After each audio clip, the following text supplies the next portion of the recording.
Alright, so you asked for it, and now you're getting it. Here's the real manual swap video where I show how things just worked out, give an overview on just how it all went, and also give a total on the cost, because that's kind of why y'all here. Cheap, fast, reliable, right? So my original plan on the drive shaft situation is I was going to adapt the G35 drive shaft to the stock Lexus IS300 and still keep it two-piece with a carrier bearing. Now what I ran into with that, once I brought it all to the drive shaft shop that we use, they just said the diameters were completely different. So it just wasn't going to mash up. Main reason why I was wanting to stick with the two-piece, I found that a lot of people who did a one-piece on the IS300s, mainly AR5 guys, they run into vibration at like 70 miles an hour. I did not want that. So quick conversation with our drive shaft people, and they recommended just a one-piece with serviceable U-joints. So glad I went that route. It's been great. I ran into some issues on my drive shaft. I ended up just needing to do a brand new one piece with 1310 serviceable U-joints.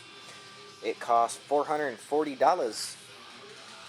Now I'm going to do my best to keep this organized. I'll just do kind of a spreadsheet type of deal. We're going to do itemized totals on everything, and it's not just about what things cost. It's got to work, and it's got to work right. It's got to make you happy. So I'm going to rate things on a scale of 1 to 10 just on my personal experience on it. Keep in mind I do all the work myself on my car. I do my own tuning, so I'm dealing with everything with the parts. I'm doing with the install, using it, everything, adapting it with the other things. So this is all my personal experience, so take it for what it is.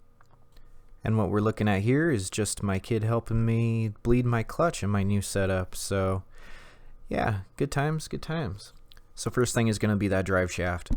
I rated it a 10 out of 10. Not exaggerating, it's awesome. It's smooth. It seems very, very strong. I've launched it as you've seen before. No issues whatsoever. Next is going to be that Autosport Engineering CD009 adapter. As you saw in my other video, it did have some issues with the hardware that was supplied with it. The kit did not come with instructions. I looked all over for it. Didn't come up with a lot. So the kit came with pretty much everything you need. It was the custom flywheel with replaceable friction surface. I loved that, having an off-the-shelf replaceable friction surface. So the flywheel itself was custom, but the wear item part of it was replaceable with an off-the-shelf part. So very good on that. So unless you're warping your flywheel itself or something weird like that, then you shouldn't have to worry about the custom part, because custom parts can be scary. It adds to a lot of downtime.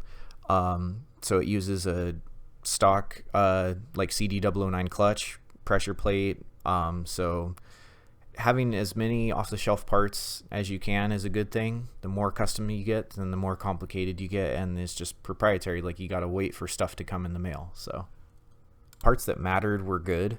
Hardware's hardware. You know, it wasn't terrible. Everything works as it should now. I had a little bit of issues with the input shaft seal. What I found is that if you have the input shaft seated all the way down, like one would want to when they're putting in a seal, it's on the tapered part of the input shaft, and it does not seal there. So this clutch, that's why my clutch had a rough start to its life. But, you know, the trans is easy to pull, so sorted her all out. I got no complaints, man. I really don't. I would still recommend them to my friends.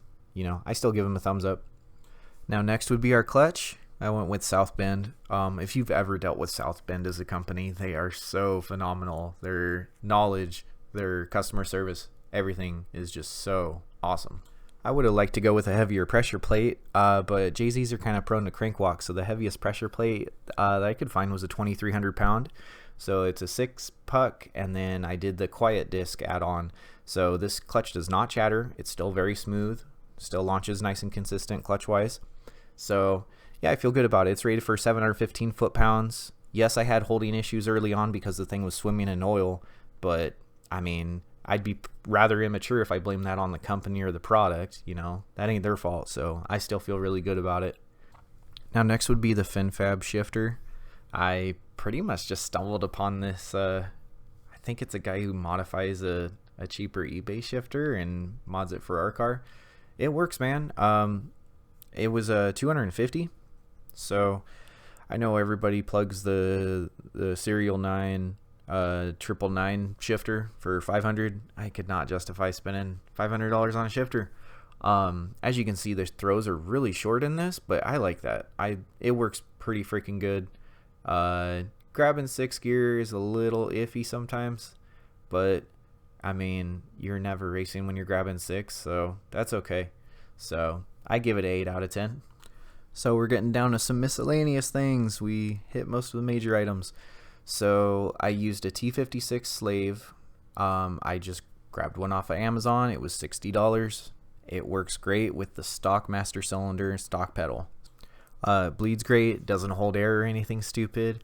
I went through Autosport's engineering again for their line kit. It was $100, and that converts it to a -3 or -4 AN line, and it gets rid of that crappy quick connect deal that, like, you know, 4th gen F bodies and stuff have with the T56 slave. Those things suck. So, and there you go. Said I would do a spreadsheet for you guys.